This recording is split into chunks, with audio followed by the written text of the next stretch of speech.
Hi guys, मैं CD Jaiswal आपका अपने बेसिक इंग्लिश पार्ट 5 के हिस्से में स्वागत करता हूं। जैसा कि मैं आपको नॉन फाइनाइट्स पढ़ा रहा हूं, उसमें से मैं आपको जीरेंड पढ़ा चुका हूं। जीरेंड आज पढ़ाऊंगा, जिनमें से इन्फिनिटिव पढ़ा चुका हूं। अगर आपने इन्फिनिटिव वाला वीडियो नहीं देखा है तो आप पार्ट 4 में उसको देख सकते हैं। आपको उम्मीद करते हैं कि उस वीडियो को देखने के बाद इसे देखेंगे तो आपको बेहतर समझ में आएगा। तो सबसे पहले हम नॉन फाइनाइट्स पे चर्चा करते हुए बता चुके हैं कि हमारा जो नॉन फाइनाइट्स होता है ये भी एक प्रकार की क्रिया है जो किसी वाक्य में स्वतंत्र होता है। उसका अपने कर्ता के नंबर और जेंडर से कोई फर्क नहीं पड़ता है। तो इसी पर हम चर्चा करते हैं जीरेंड का। तो जीरेंड तो हम लोग जानते हैं कि जीरेंड क्या है, एक प्रकार की क्रिया ही होती है। और यह जो है किसी भी क्रिया के फर्स्ट फॉर्म के अंत में अगर हम आईएनजी ऐड कर देते हैं तो वो हमारा जीरेंड बन जाता है। अगर हम जीरेंड की डिफिनीशन में चाहें तो कह सकते हैं कि a gerund is that form of the verb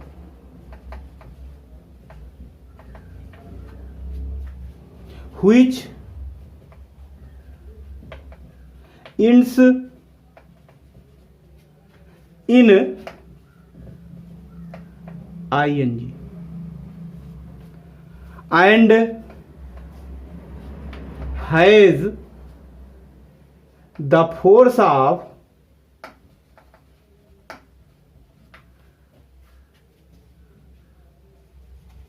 a noun or and a verb।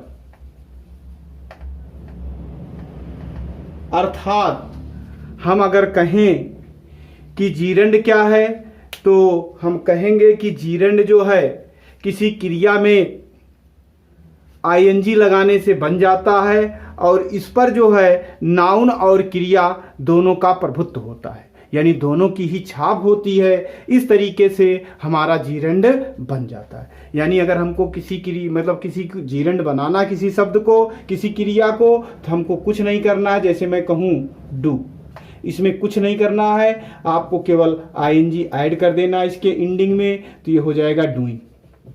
तो ये हमारा बन गया जीरेंड। या जैसे मैं कहूँ प्ले, इसमें आईएनजी ऐड कर दें तो ये हमारा बन जाएगा प्लेन।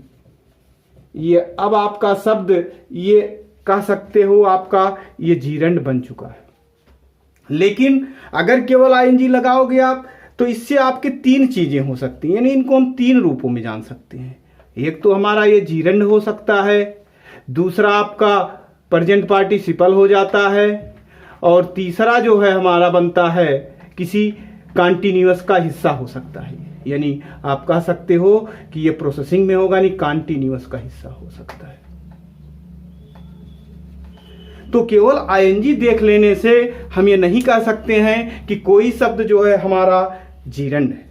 बस ये कह सकते हैं कि ये करैक्टर है उसका कि जीरेंड हो सकता है, क्योंकि ये जब तभी पता लगेगा कि ये जीरेंड है, प्रेजेंट पार्टिसिपल है कि कॉन्टिन्यूअस है, ये तभी हमको जानकारी होगी जब हम इसको किसी वाक्य में देखते हैं। जैसे मैं कहूं playing card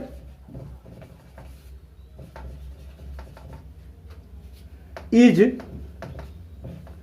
not allowed here.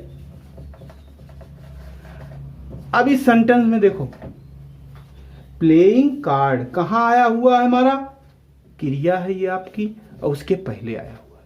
यानी यहां पर आप देखो ये कर्ता के रूप में आया है, और कर्ता के रूप में कौन आता है, सब्जेक्ट आता है। और सब्जेक्ट हमारा कौन होता है, प्रायः नाउन होता है। इस तरीके से हम कह सकते हैं कि जीरेंड यहां पर नाउन का फोर्स हो रहा है, क्रिया का फोर्स है, इस कारण से ये अब हमारा क्या हो गया, जीरेंड हो गया।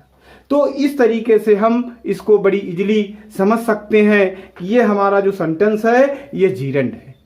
तो एक बात तो ये क्लियर हुआ कि जीरंड कब होगा, जब उसमें नाउन का फोर्स हो और उसके साथ साथ क्रिया का भी फोर्स हो, और वह जो है कर्ता के रूप में भी आ सकता है, कर्म के रूप में भी आ सकता है। यानी वो हमको देखना पड़ेगा वाक्य में आया कहाँ है। जैसे मैं दूसरा सेंटेंस लिखूं, आई लाइक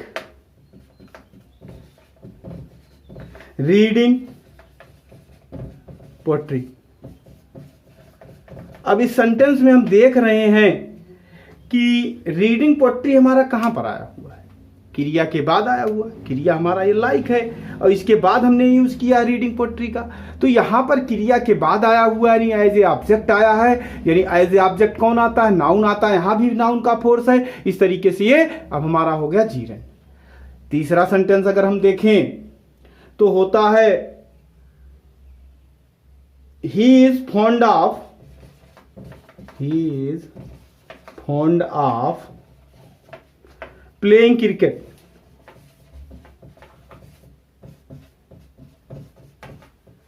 इस सेंटेंस में हम देखें तो यहां पर प्रीपोजिशन के बाद यूज हुआ है। इस तरीके से ये भी जो हमारा सेंटेंस है ये भी आपका क्या हो जाएगा, ये भी जीरंड है। और जीरंड को जो है हम इस तरीके से पहचान सकते हैं, यानी ये क्रिया के पहले आएगा, क्रिया के बाद आएगा। इस बेस पर हम इसको क्या कर सकते हैं, हम पहचान सकते हैं। अब इसके आगे जो हमको पढ़ना है उसमें जो है हम देखेंगे कि कहां कहां पर हम इसका यूज कर सकते हैं, यानी किसी वाक्य में कहां कहां पर हम जीरंड का यूज कर सकते हैं उसकी चर्चा करते हैं। तो यहां पर जो हमारा अगला सेंटेंस होगा कि यूज ऑफ जीरंड, यानी कहां कहां किसी वाक्य में हम जीरंड को यूज कर सकते हैं। तो सबसे पहला जो नंबर आएगा आपका यूज ऑफ जीरंड।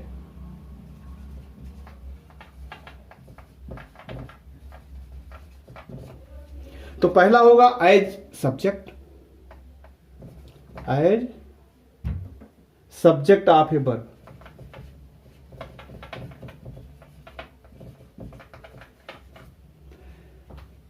तो सब्जेक्ट ऑफ वर्ब मतलब क्या हुआ कि सब्जेक्ट हमारा कहां आता है किसी वाक्य में, क्रिया से पहले। इसका मतलब यह हुआ कि हम कोई वाक्य लें उसमें क्या करें, जीरंड को क्रिया से पहले रख दें। जैसे कहूं सीइंग इज बिलीविंग,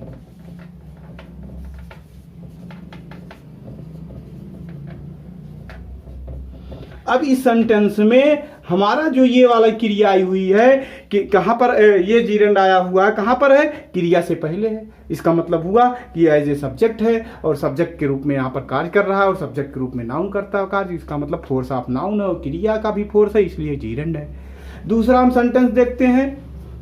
जैसे मैं कहूं दूसरा आपका हो जाएगा object of A transitive verb. दूसरा यूज कैसे कर सकते हो आपका जीरंड में, ऑब्जेक्ट ऑफ ए ट्रांजिटिव। जैसे मैं सेंटेंस कहूं इसमें स्टॉप प्लेइंग,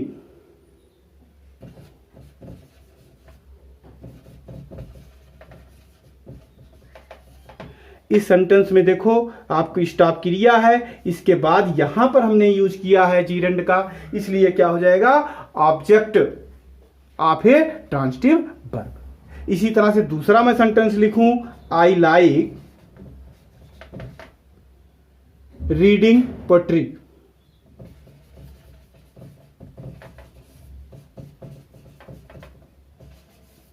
इस सेंटेंस में भी हमने क्रिया के बाद रखा है, इसलिए इसमें भी आपका object of A transitive verb होगा।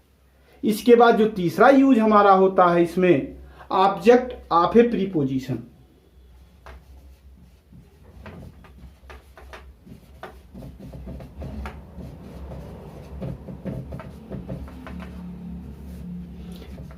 इसका मतलब क्या हुआ कि अब की बार हम जीरंड को कहां रखेंगे, किसी प्रीपोजिशन के बाद रखेंगे। एक बात आप यहां और नोट करिएगा कि जब कहीं पर प्रीपोजिशन आ जाता है तो उसके पश्चात हमेशा जीरंड रखा जाता है, इन्फिनिटिव नहीं। ठीक है, तो इसका हम वाक्य देखते हैं। जैसे I am tired of you, I am tired of you. अब इस सेंटेंस में टायर्ड ऑफ यू नहीं कहेंगे, बल्कि कहेंगे I am tired of waiting, क्योंकि हमको यूज कहां करना है, यहां पे जीरेंड का करना था, मैंने प्रोनाउन कर दिया था। तो यहां पर देखो आप वेटिंग लगाए हो, आईएनजी लगा है, यानी ये जीरेंड है। कहां आया है? प्रीपोजिशन के बाद। इसलिए जब कोई जीरेंड प्रीपोजिशन के बाद आएगा और क्रिया के बाद होगा तो आपका हो जाएगा ऑब्जेक्ट टू ए प्रीपोजिशन। इसी तरीके से हम एक वाक्य और देखते हैं। जैसे मैं कहूं I have an aversion to fishing, to fishing. तो इस सेंटेंस में प्रीपोजिशन है टू, उसके बाद यूज किया है, तो यहां भी क्या हो गया? Object to a preposition. और लास्ट में हमारा आता है कॉम्प्लीमेंट ऑफ ए। अगला जो हम पढ़ेंगे वो हमारा होगा complement of a verb. Complement of a verb, इसको मैंने कई बार बताया आपको कि कॉम्प्लीमेंट कहां पर होगा? जहां पर वर्ब टू बी होगा। वर्ब टू बी में क्या आता है आपका? Is, am, are, was, were verb to be के रूप में होते हैं। तो उसके पश्चात अगर हम किसी जीरेंड को रखेंगे तो वो हमारा हो जाएगा कॉम्प्लीमेंट ऑफ ए वर्ब। जैसे मैं कहूं, अभी मैंने सेंटेंस पीछे लिखा था, उसमें था सीइंग इज बिलीविंग। इस सेंटेंस में ये जो आया हुआ है बिलीविंग, यहां पर देखो इज मेन क्रिया है, इसका मतलब इसके बाद आने वाला शब्द क्या होगा? कॉम्प्लीमेंट। और कॉम्प्लीमेंट के रूप में कौन आया हुआ है? जीरेंड। इसीलिए जो है यह जो हमारा होगा ये क्या हो जाएगा?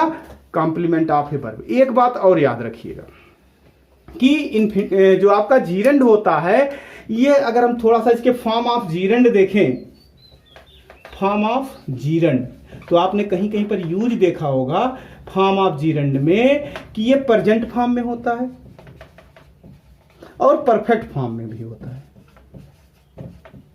परफेक्ट फॉर्म में होता है और प्रेजेंट फॉर्म में होता है। तो प्रेजेंट फॉर्म का मतलब हो गया, जैसे मैं कहूं लविंग, ये हमारा प्रेजेंट फॉर्म है। और अगर हम कह दें हैविंग लव्ड, हैविंग लव्ड, तो ये हमारा हो जाएगा हैविंग लव्ड, ये हमारा हो जाएगा परफेक्ट फॉर्म। और ये भी ये आपका एक्टिव वॉइस में है। और इसका अगर हम पैसिव जाएं,